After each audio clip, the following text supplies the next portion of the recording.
कैसे हैं आप लोग। आई होप कि आप लोग काफ़ी अच्छे होंगे। आज हम बात करेंगे एक बहुत ही इंपॉर्टेंट टॉपिक के बारे में, जैसे कि आप अपने स्क्रीन पे देख पा रहे हैं, characteristic of a good report. काफ़ी इंपॉर्टेंट टॉपिक होने वाला है एग्जामिनेशन के पॉइंट ऑफ व्यू से। ये क्वेश्चन जो है आपका प्रीवियसली एग्जाम में आ चुका है, जून 2020 में ये क्वेश्चन आ चुका है, तो ये बहुत इंपॉर्टेंट है इस वाले एग्जाम के लिए भी।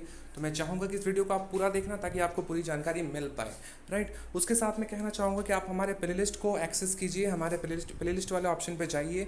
वहाँ पे आपको इग्नू एमकॉम के ऊपर क्लिक करना है। बहुत सारे कोर्सेज निकल करके आएंगे, IBO 1 से लेकर के IBO 6 तक, और MCO 1 से लेकर के MCO 7 तक के सारे सब्जेक्ट के ऊपर प्लेलिस्ट बना हुआ है। वहाँ पे आपको बहुत सारी वीडियोस मिलेंगी जिनको देख करके आप बहुत ही आसानी से एग्जाम्स में अच्छे मार्क्स ला सकते हैं, राइट। तो आप उनको एक्सेस कीजिए ताकि आपको सारी की सारी वीडियोस एक ही जगह पे मिल जाएं। नहीं तो एक तरीके से आप परेशान हो जाएंगे कि वीडियोस कहाँ हैं। तो आपको प्लेलिस्ट में विजिट करना है, वहाँ पे सारी वीडियोस ऑर्डर में सजाई हुई हैं। फिलहाल हम बात कर रहे हैं प्रीवियस ईयर के क्वेश्चंस के बारे में, और आज का हमारा टॉपिक है characteristic of a good report, right. तो लेक्चर स्टार्ट करते हैं बिना समय बर्बाद किए। उसके पहले कहना चाहूँगा कि अगर आप हमारे चैनल पर नए हैं तो हमारे चैनल को सब्सक्राइब कर लीजिए और बेल आइकन दबा दीजिए ताकि आपको मेरे वीडियोज़ की नोटिफिकेशन जो है वो सबसे पहले मिलती रहे, राइट। तो आइए बात कर लेते हैं characteristic of a good report के बारे में। So, research report is a channel of communicating the research findings to the readers of the report. तो जो रिसर्च रिपोर्ट होता है वो एक तरीके से माध्यम होता है कि आप अपनी चीज़ों को, आप अपने रिसर्च को कम्युनिकेट कर सको टू द रीडर्स। जो भी आपके रिपोर्ट को रीड कर रहा है उस तक आपको अपनी इन्फॉर्मेशन को, अपने रिसर्च को कम्युनिकेट करना है ना। तो आपको एक अच्छा रिपोर्ट तैयार करना होगा, और उसको अच्छा रिपोर्ट तैयार करने के लिए किन किन चीज़ों का आपको ध्यान देना है, किस तरह का रिपोर्ट आपका होना चाहिए, उसी के बारे में हम एक एक करके अभी बात करेंगे। तो सबसे पहला पॉइंट के ऊपर ध्यान दो आप। It must be clear in informing the what, why, who, whom, when, where and how of the research study। एक रिसर्च स्टडी के जितने भी सारे WH क्वेश्चंस होंगे कि क्यों हम कर रहे हैं, किस लिए कर रहे हैं, कब कर रहे हैं, कहाँ कर रहे हैं, है ना, कि कैसे कर रहे हैं, इन सब चीज़ों के बारे में जानकारी जो है रिसर्च स्टडी में आपको जो है मिल जानी चाहिए। मतलब जो भी आपका रिपोर्ट होगा उसको देख करके आपने रिसर्च क्यों किया है, रिसर्च का क्या महत्व है, रिसर्च कैसे किया गया है, कब किया गया है, कहाँ किया गया है, ये सारी जानकारी आपके रिसर्च रिपोर्ट में होनी चाहिए ताकि जो भी रीडर है उसको तुरंत समझ में आ जाए। तो ये पहला पॉइंट है। दूसरा पॉइंट है, it should be neither too short not too long. ये ना ही बहुत ज़्यादा छोटा होना चाहिए, ना ही बहुत ज़्यादा लंबा होना चाहिए। मतलब जो भी आप इन्फॉर्मेशन वहाँ पे पुट कर रहे हो उस इन्फॉर्मेशन के रिलेवेंस के अकॉर्डिंग जो है आपको डेटा को वहाँ पे लिखना है। ना ही वो ज़्यादा बड़ा होना चाहिए, ना ही ज़्यादा छोटा होना चाहिए।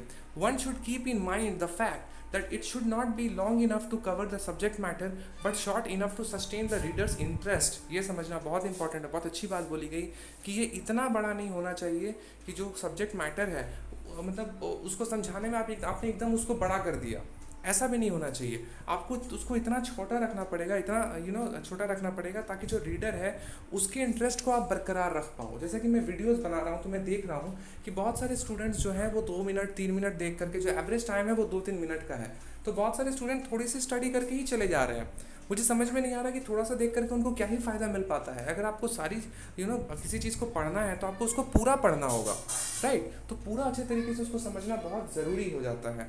तो मैं चाहूँगा कि जो भी स्टूडेंट्स 2 मिनट 3 मिनट देख रहे हैं वीडियोज़ को, वो उस वीडियोज़ को पूरा देखें ताकि उनकी जो प्रिपरेशन है वो अच्छे तरीके से हो पाए, ठीक है ना। और जहाँ तक रीडर्स के इंटरेस्ट की बात रही, मतलब जो मेरे लिसनर हैं, जो सुन रहे हैं मेरे वीडियोस को, उनकी बात रही, तो मुझे लगता है कि मुझे थोड़ा सा शायद अपने बात करने के तरीके को थोड़ा सा शायद बदलाव करना होगा ताकि आपको इंटरेस्ट बना रहे इस चीज़ में। बट मैं अपने तरीके तरफ से पूरा एफर्ट लगाता हूँ ताकि मैं आपको चीज़ों को समझा पाऊँ, राइट। अगर आपको फिर भी कुछ कमी नज़र आती है मेरे पढ़ाने के तरीके में तो आप प्लीज़ मुझे कमेंट सेक्शन में लिख करके बताना, ठीक है ना। तो ये चीज़ बहुत इंपॉर्टेंट है कि आपका जो वीडियो है, माफ़ी चाहूँगा, जो आपका रिसर्च है वो ना ही बहुत ज़्यादा लंबा होना चाहिए, ना ही बहुत ज़्यादा छोटा होना चाहिए। बस जो भी इंपॉर्टेंट पॉइंट्स हैं आप उसको कवर कर लेना, यही काफ़ी है, ठीक है। तो दूसरा पॉइंट हो गया। तीसरे पॉइंट पर चले आते हैं। It should be written in an objective style and simple language. आपको इसको जो है एक ऑब्जेक्टिव स्टाइल में लिखना होगा, मतलब उद्देश्य, जो भी आप बोल रहे हो उसका कोई मतलब निकलना चाहिए। ऐसा नहीं कि आपने किसी एक चीज़ को सेलेक्ट कर लिया और उसी चीज़ के ऊपर सारा भाषण लिख दिया। तो सेलेक्टिव नहीं होना चाहिए बल्कि ऑब्जेक्टिव होना चाहिए, सब्जेक्टिव नहीं होना चाहिए, ऑब्जेक्टिव होना चाहिए, है ना। और यहाँ पे क्या बोली गई बात कि जो इसका स्टाइल है, जो लैंग्वेज है, जो जिस लैंग्वेज का आप इस्तेमाल करोगे वो बहुत ही सिंपल होना चाहिए। लैंग्वेज में करेक्टनेस होना चाहिए, मतलब स्पेलिंग मिस्टेक नहीं होना चाहिए, प्रिसाइज होना चाहिए, चीज़ों को छोटा करके बहुत बेहतरीन तरीके से आपको लिखना पड़ेगा। साथ ही साथ क्लैरिटी होनी चाहिए, ताकि जो भी इन चीज़ों को पढ़ रहा है, जो भी इन चीज़ों को देख रहा है, उसको एक ही बार में देख करके समझ में आ जाए। Wordiness, indirection and pompous language are barriers to communication. Communicate करने में, जब आप कम्युनिकेट करते हो तो दो तरह का कम्युनिकेशन होता है, आपको पता होगा, वर्बल और रिटन। तो वर्बल कम्युनिकेशन में तो बातचीत हो जा रही है आमने सामने, लेकिन रिटन कम्युनिकेशन में अगर आप अच्छे तरीके से अच्छे लैंग्वेज का इस्तेमाल नहीं करोगे, आप अच्छे वर्ड्स का इस्तेमाल नहीं करोगे, आप सिंपल लैंग्वेज का इस्तेमाल नहीं करोगे, तो आपको दिक्कत होगी। इसलिए यहाँ पे बात बोली जा रही है कि वर्डीनेस मतलब आपने अच्छे वर्ड्स का इस्तेमाल नहीं किया, इनडायरेक्शन आपने सही डायरेक्शन में आप अपने कम्युनिकेशन को लेकर के नहीं गया, और पॉम्पस लैंग्वेज का अगर आप इस्तेमाल अपने लैंग्वेज में करते हो, अपने रिपोर्ट में करते हो, तो वो एक तरीके का बैरियर होता है ना, उसके कारण से कम्युनिकेशन में बाधा पहुंचती है, और जो भी मैसेज आप कन्वे करना चाह रहे हो वो आप नहीं कर पाते हो। तीसरा पॉइंट हो गया, चौथे पॉइंट पे चलते हैं। A good report must contain clear thinking, logical organisation and sound interpretation. एक अच्छे रिपोर्ट में इन तीन चीज़ों का होना इंपॉर्टेंट है ना। सबसे पहला बात, आपकी थिंकिंग कितनी क्लियर है, आपका रिपोर्ट उतना ही बेहतरीन होगा जितनी आपकी थिंकिंग क्लियर होगी। लॉजिकल ऑर्गेनाइजेशन होगा, हर एक चीज़, जिस चीज़ को भी आपने ऑर्गेनाइज किया है उसको आपको लॉजिकली ऑर्गेनाइज करना होगा, और जो इंटरप्रिटेशन होगा वो बहुत ही बेहतरीन होना चाहिए। साउंड, यहाँ पे आवाज़ की बात नहीं की जा रही है, साउंड मतलब अच्छी होनी चाहिए, है ना, जो भी आपका इंटरप्रिटेशन होगा। इन तीन चीज़ों का होना एक अच्छे रिपोर्ट में बहुत ज़्यादा इंपॉर्टेंट है। ये चौथा पॉइंट हो गया। पांचवें पॉइंट पे चलते हैं। इट शुड नॉट बी डल। जैसा कि मैंने आपको कहा कि रिसर्चर के इंटरेस्ट को बनाए रखने के लिए जो भी आपका रिसर्च है उसको आपको इस तरीके से तैयार करना पड़ेगा ताकि वो देखने में डल ना लगे, क्योंकि अगर वो डल होगा तो रिसर्चर जो है उसको पढ़ नहीं पाएगा बहुत ज़्यादा देर तक। It should be such as to sustain the readers interest. Readers के इंटरेस्ट को बनाए रखने के लिए आपको अपने रिपोर्ट को बेहतर बनाना होगा ताकि वो डल ना लगे, है ना। छठा पॉइंट है, इट मस्ट बी एक्यूरेट। जो भी रिपोर्ट आप बना रहे हो वो एक्यूरेट होना चाहिए। ऐसा ना नहीं हो कि जो डेटा है उसमें बहुत ज़्यादा अंतर है ना, क्योंकि किसी भी तरह की डिस्क्रिपेंसी डेटा में कोई भी रीडर बर्दाश्त नहीं करेगा या फिर उसको अच्छा नहीं लगेगा। तो जो भी डेटा आपने वहाँ पे पुट किया है, जो भी रिसर्च आपने बनाया है, वो आपका एक्यूरेट होना चाहिए। Accuracy is one of the requirements of a report. किसी भी रिपोर्ट के लिए एक्यूरेसी जो होती है वो बहुत ज़्यादा इंपॉर्टेंट होती है।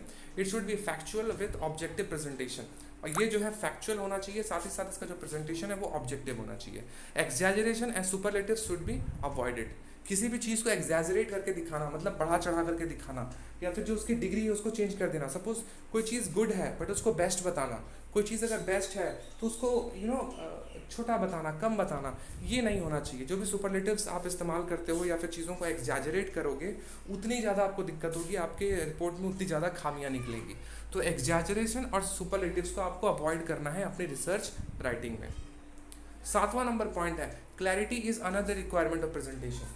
ये हालांकि पहले मैं बता चुका हूँ, बट ये दोबारा से बोला गया है कि जो क्लैरिटी है आपके प्रेजेंटेशन में वो बहुत ज़्यादा इंपॉर्टेंट है किसी भी रिपोर्ट राइटिंग में। It is achieved by using familiar words and unambiguous statement, है ना। इसको आप तभी अचीव कर पाओगे जब आप अच्छे वर्ड्स का इस्तेमाल करोगे और अनएम्बिगुअस स्टेटमेंट का इस्तेमाल कम करोगे, है ना। Explicitly defining new concept and unusual terms, है ना। आपको ऐसा नहीं करना है कि नई चीज़ों को घुसा देना है, मतलब जो प्रीवियसली चीज़ें चल रही हैं, जो आपका जो मेन कंसेप्ट है उसके ऊपर ही आपको काम करना है, और अनयूजुअल चीज़ों को यहाँ पे नहीं घुसाना है अपने रिपोर्ट में, ठीक है ना। आठवां नंबर पॉइंट है, coherence is an essential part of clarity. जो कोहेरेंस होती है वो बहुत ज़्यादा इंपॉर्टेंट होती है किसी भी रिपोर्ट राइटिंग की क्लैरिटी में, है ना। कोहेरेंस अगर नहीं होगी तो क्लैरिटी आपकी बेहतर नहीं होगी। There should be logical flow of ideas, that is continuity of thought, है ना। जो फ्लो ऑफ जो आइडिया है वो लॉजिकल होना चाहिए और कॉन्टिन्यूस होना चाहिए। ऐसा ना हो कि आपने कुछ चीज़ें तो अपने आइडिया के मुताबिक कर ली, बट जब आप रुक गए तो बस आप रुक गए, आपके पास और आइडिया डेवलप ही नहीं कर पा रहे हो, है ना। वो ब्लॉकेज नहीं होना चाहिए। जो भी चीज़ें आप तैयार कर रहे हो उसको एक परफेक्ट आइडिया के तहत जो आपको तैयार करना पड़ेगा, ताकि जो क्लैरिटी है वो बनी रहे, है ना। सीक्वेंस ऑफ सेंटेंसेस, इसके ऊपर भी आपको ध्यान देना है। Each sentence must be so linked with the other sentence so as to move the thoughts smoothly.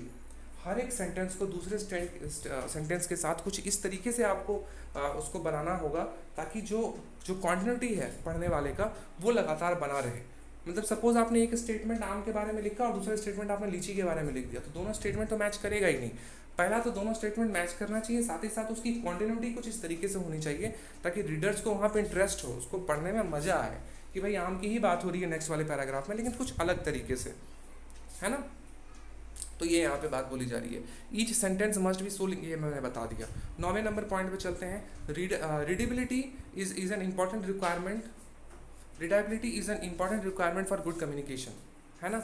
चीज़ों को आप अच्छे तरीके से रीड कर सको, आपको ऐसा रिपोर्ट तैयार करना पड़ेगा। आपने ऐसा रिपोर्ट तैयार कर दिया कि वहाँ पे जो रीडर है वो उसको रीड ही नहीं कर पा रहे हैं, है ना। तो रीडेबिलिटी जो है बहुत ही इंपॉर्टेंट रिक्वायरमेंट एक अच्छे कम्युनिकेशन का। Even a technical report should be easy understandable. अगर कोई टेक्निकल रिपोर्ट है तो उसको भी आपको कुछ इस तरीके से तैयार करना है कि वो इजीली अंडरस्टैंडेबल हो, जो स्टूडेंट है, जो भी व्यक्ति उसको पढ़ रहा है तो उसको देख करके बहुत ही आसानी से समझ जाए, है ना। तो इस चीज़ का भी आपको ध्यान देना है।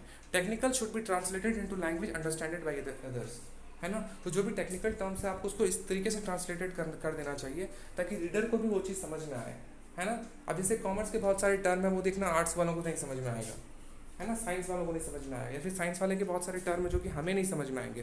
तो उस केस में हम उनके रिसर्च को, उनके रिपोर्ट को समझ ही नहीं पाएंगे। तो उस केस में क्या करना होगा, जो जिसका भी हम कंटेंट पढ़ रहे हैं उसको कुछ इस तरीके से अपने रिसर्च को तैयार करना है, लिखना है, रिपोर्ट राइटिंग करनी है ताकि वो ईजिली अंडरस्टैंडेबल हो by what ever reader is. चाहे रीडर कोई भी हो, कहीं से भी हो, कैसा भी हो, उसको समझ में आना चाहिए। अगर वो इंटरेस्टेड है उस चीज़ में तो वो डेफिनेटली उसको थोड़ा बहुत नॉलेज है, वो पढ़ेगा तो उसको समझ में आ जाएगा। बट अगर आप सिर्फ टेक्निकल टर्म्स का इस्तेमाल करोगे तो उसको दिक्कत होगी समझने में, है ना। तो टेक्निकल टर्म्स का इस्तेमाल नहीं करना है। 10वां नंबर पॉइंट है, a research report should be prepared according to the best composition practices. एक अच्छी कॉम्पोजिशन प्रैक्टिसेस के साथ आपको अपने रिसर्च रिपोर्ट को तैयार करना होगा। उसमें आपको ध्यान देना होगा कि आपने जो पैराग्राफ आपने तैयार कर रहे हो वो बहुत ही बेहतरीन तरीके से होना चाहिए। अगर कोई कंटेंट लंबा है तो आपको उसको पैराग्राफ में तैयार करना होगा, उसको छोटे छोटे चीज़ों में तोड़ना होगा। जो सेंटेंसेज होने चाहिए वो छोटे होने चाहिए, बीच बीच में इलस्ट्रेशन होने चाहिए, मतलब एग्जाम्पल होने चाहिए, है ना। सेक्शन हेडिंग्स होनी चाहिए, आपको चार्ट्स का इस्तेमाल करना होगा, ग्राफ डायग्राम्स का इस्तेमाल करना होगा। इन सारी चीज़ों का इस्तेमाल करने के बाद ही आप अपने रिपोर्ट को अच्छे तरीके से बना पाओगे, राइट। 11वें नंबर पॉइंट की तरफ चलते हैं। Draw sound inferences conclusions from the statistical table. जो भी स्टैटिस्टिकल टेबल आपने तैयार करा है उसको देख करके जो भी उसका कंक्लूजन होगा वो मैं बहुत ही आसानी से निकाल सकूं, ऐसा आपको अपने टेबल को तैयार करना होगा। स्टैटिस्टिकल टेबल जो है वो बहुत ही अच्छे तरीके से होना चाहिए ताकि मैं कंक्लूजन देखते ही निकाल लूँ। But don't repeat the tables in text. आपको अपने टेबल को टेक्स्ट में रिपीट नहीं करना चाहिए। अगर टेबल में 1 2 3 का आप इस्तेमाल कर रहे हो, जो कि होता है, तो वही होने दो। उसमें आपको वर्बली ONE 1 TWO 2 ऐसे नहीं लिखना है, क्योंकि ऐसे अगर आप करोगे तो दिक्कत होगी, है ना। 12वां नंबर पॉइंट उसी में घुसा हुआ है। 11वें नंबर पॉइंट में मैं उसको अलग करना भूल गया लगता है। तो foot note references should be in proper form. Foot note देना बहुत इंपॉर्टेंट है। अगर आपको लग रहा है कि किसी पॉइंट में फुट नोट देना ज़रूरी है, किसी टॉपिक में फुट नोट देना ज़रूरी है, फुट नोट मतलब सपोज कुछ ऐसा आपने लिखा जिसका मीनिंग जो है आप वहाँ पे नहीं बता सकते, तो आपने नीचे में नोट दे दिया कि इसका मतलब जो है ये है ना। जैसे बिब्लियोग्राफी में होता है कि हम जो भी रेफरेंस हम लोगों ने इस्तेमाल किया है, जहाँ से भी हमने डेटा उठाया है, उसके बारे में हम बिब्लियोग्राफी में इंफॉर्मेशन देते हैं कि हमने यहाँ से ये जानकारी इकट्ठा की है, राइट। तो इस चीज़ का ध्यान भी आपको बहुत अच्छे तरीके से रखना पड़ेगा, मतलब फुट नोट का भी आपको इस्तेमाल करना होगा। देखो बिब्लियोग्राफी की यहाँ पे बात भी हो गई, तो bibliography should be reasonably complete and in proper form. Bibliography जो है वो कंप्लीट होना चाहिए और रीजनेबली कंप्लीट होना चाहिए और अच्छे तरीके से प्रॉपर फॉर्म में होना चाहिए, राइट। तो ये बात होगी 12वें नंबर पॉइंट की। अब बात कर लेते हैं 13वें नंबर पॉइंट की। The report must be attractive in appearance, neat and clean, whether typed और प्रिंटेड। जो रिपोर्ट है वो बहुत ही अट्रैक्टिव होना चाहिए, खूबसूरत होना चाहिए देखने में, साथ ही साथ वो नीट और क्लीन होना चाहिए, है ना। चाहे वो प्रिंट हाथ से टाइप किया गया हो, मतलब जो आपका क्या कहते हैं उसको, जिससे टाइप करते हैं, टाइपिंग राइटर से टाइप किया गया हो, या फिर उसको प्रिंट किया गया हो, डजेंट मैटर, है ना। लेकिन उसका जो है वो बहुत ही अट्रैक्टिव होना चाहिए और नीट एंड क्लीन होना चाहिए, राइट। 14वें नंबर पॉइंट पर चलते हैं। The report should B free from mistakes of all types. Report में किसी भी तरह की मिस्टेक नहीं होनी चाहिए, मतलब वहाँ पे लैंग्वेज मिस्टेक नहीं होनी चाहिए, वहाँ पे फैक्चुअल मिस्टेक नहीं होनी चाहिए, वहाँ पे स्पेलिंग मिस्टेक नहीं होनी चाहिए, वहाँ पे कैलकुलेशन मिस्टेक नहीं होनी चाहिए। मतलब एक रिपोर्ट को आपको किसी भी तरह के मिस्टेक से बाहर रखना है, किसी भी तरह का मिस्टेक करना अपने रिपोर्ट में अच्छा नहीं होता है, राइट। तो ये 14 पॉइंट थे, मैंने आपको करा दिए हैं। और ये आखिरी लाइन में भी मैं पढ़ देता हूँ। The researcher should also try to achieve these qualities in his report as far as possible. जितना हो सके, जहाँ तक पॉसिबल हो सके, आपको इन सारी चीज़ों का ध्यान रख करके, इन सारी चीज़ों के बेसिस पे ही आपको अपने रिपोर्ट को तैयार करना है, ताकि जो रीडर है उसको पढ़ के सेटिस्फैक्ट्री मिले, सेटिस्फैक्शन मिले, राइट। तो ये हमारा आज का पूरा लेक्चर था, जहाँ पे मैंने आपको एक अच्छे रिपोर्ट की क्वालिटीज़ बताई हैं, एसेंशियल फीचर्स बताए हैं। अगर आपको ये वीडियो पसंद आया है तो प्लीज़ लाइक, कमेंट और शेयर करो, ज़्यादा से ज़्यादा अपने फ्रेंड्स बंधुओं तक पहुँचाओ इसको, ताकि उनका भी एग्ज़ाम अच्छे तरीके से जाए। इसके बाद से मैं MCO 1 की वीडियोस अपलोड करूंगा, MCO 3 की बहुत सारी वीडियोस मैं अपलोड कर चुका हूं। ये जितनी भी मैंने वीडियोस अपलोड करी हैं अभी तक, वो सारे के सारे जून 2020 के वीडियोस हैं, राइट। इसके बाद जो है जून 2020 के 1-2 क्वेश्चन और हैं, उसको कवर कर लेने के बाद मैं दिसंबर 2019 की वीडियोस को अपलोड करना स्टार्ट करूँगा, ठीक है। तो मिलते हैं अगले वीडियो में, अपना ख्याल रखो, बाय, थैंक यू।